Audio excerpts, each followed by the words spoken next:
Magandang araw po, o gabi, o anumang oras lang sa inyo, mga kababayan na interesado makisama sa paghimay namin ng mga dahilan kung bakit na-refuse ang malayong kamag-anak ko o hipag ng Schengen visa upang makapunta dito sa Denmark.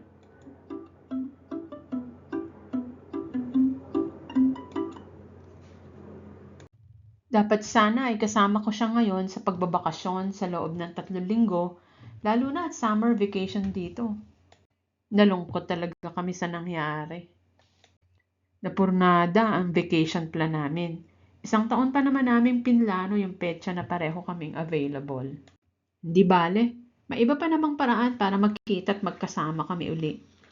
I-charge na lang muna as a learning experience yung Schengen visa refusal na yan. Magre-reapply na lang sa uulitin kung may pagkakataon muli. So, bakit kaya na-refuse yung Schengen visa application na in-applyan namin? Ano ang naging batayan ng Danish Embassy? Sinunod naman namin ang nakasulat nila na requirements. Hindi naman lalo kami nagsinungaling at nandaya at mahirap na madamay pa reputasyon ng bansang Pilipinas.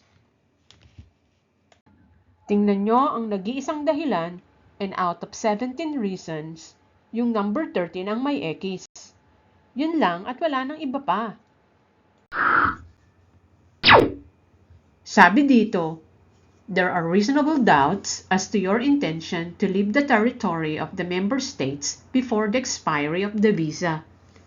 Ibig sabihin, hindi kumbinsido ang embassy na aalis ng anumang teritoryo ng Schengen o EU ang aplikante pagkalipas ng 70 araw kung sakaling mabigyan nila ito ng visa. Ipinaliwanag naman nila ang dahilan. Ang Pilipinas daw kasi ay nabibilang sa main group 3. Alam nyo kasi, 5 grupo yan na kung saan ay makikita ang iba't ibang mga bansa sa buong mundo kung saan sila ay napapabilang na grupo kung mag-a-apply ang mga mamamayan nila ng Schengen visa sa European Union o sa EU.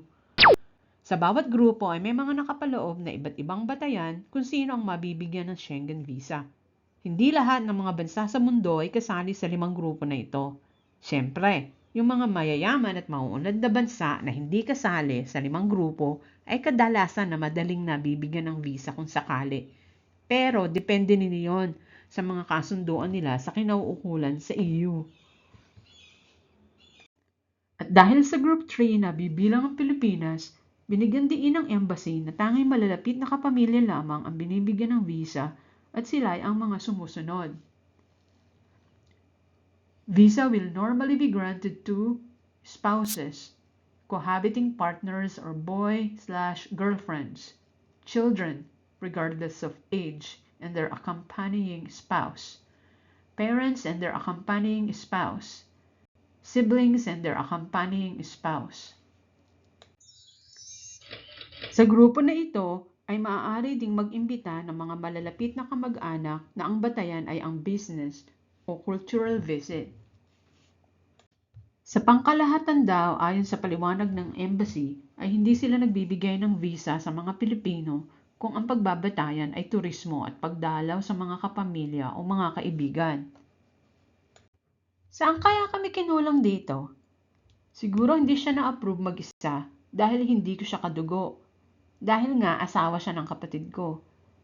Siguro mas malaki ang tsansa niya na mabigyan ng Schengen visa kung yung kapatid ko mismo ang nag-apply din at magkasama sila o sabay ko silang inimbitahan at sabay din silang nag-travel papunta rito. Hayan who will be granted a visa? Sa hulihan, tinukoy ang siblings, mga kapatid at ang kasamang asawa. Kaso nga, yung asawa lang ng kapatid ko o yung hipag ko ang gusto kong imbitahan nung nag-apply kami. Sang-ayon sa embassy, kailangan daw na may matinding dahilan para mabigyan ng visa ang aplikante. Isang halimbawa ay kung may taning na ang buhay na nag-imbita dahil sa matinding karamdaman o di kaya naman ay makikipaglibing sa yumaong kapamilya o kaibigan. Wala daw silang makitang matinding dahilan para bigyan ng visa yung hipag ko para madalaw ako dito sa Denmark. Kung mag-solo lang siya nag-apply, pwede niya sana gamitin ang business at cultural visit.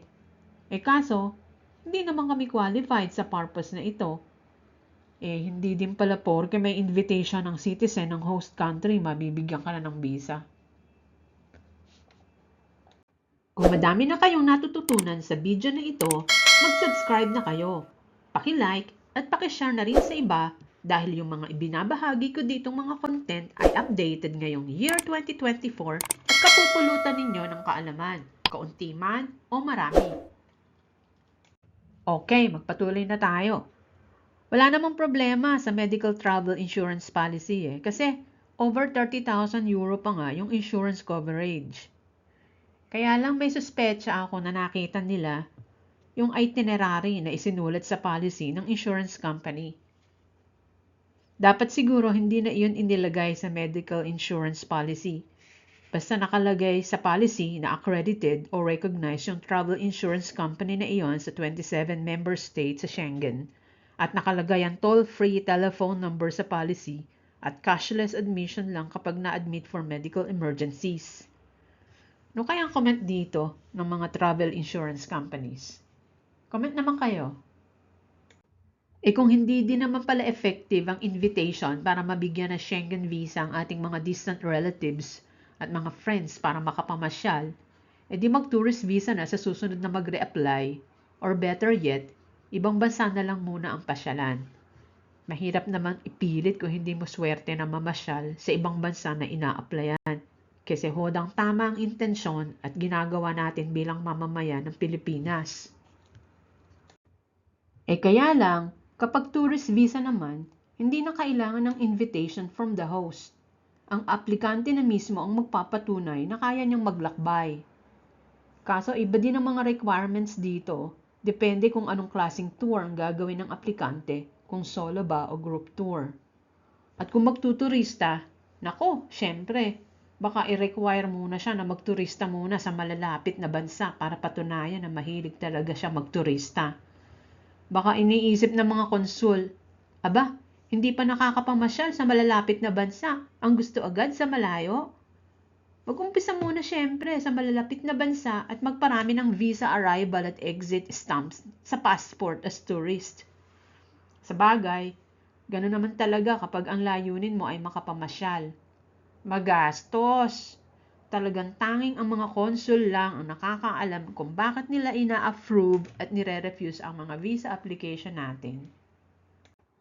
At kapag pala nag-apply ka sa VFS Global, lahat pala ng isinabmit mong documents maliban sa passport ay hindi na muling ibabalik sa'yo.